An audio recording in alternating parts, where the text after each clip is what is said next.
Hi, so today I'm going to talk about some challenges with travel.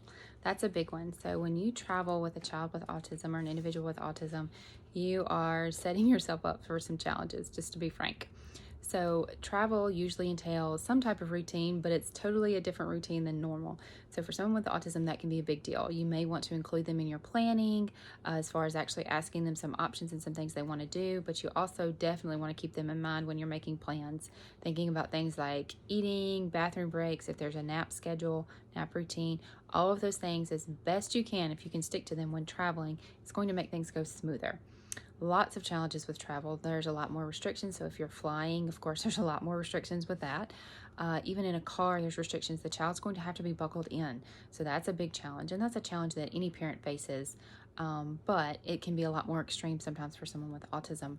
So things like practicing, how are we going to do in the car, or preparing ahead, planning with toys or certain activities that you can do in the car that are car friendly, planning breaks for you to stop and get out and walk around.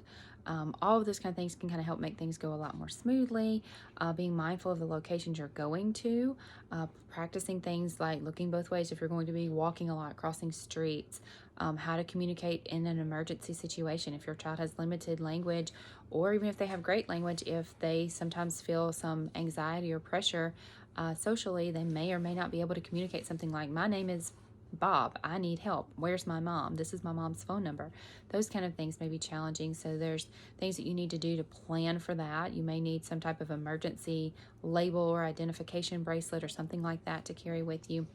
But the biggest thing you can do when you're traveling is planning and preparing. So just like you would not travel without a packed suitcase if you're going to stay overnight, you need to plan with your child. You need to prepare them ahead of time. You need to talk through what's going to happen, what the plan is. You need to talk to them specifically about, there may be changes to this plan. Things may happen that are, unexpected. We may not be able to stop here. We may run into traffic and have to sit for a while. So all of those things that you can do on the front end for preparation for safety and just to try to ease through those challenging situations as much as you possibly can.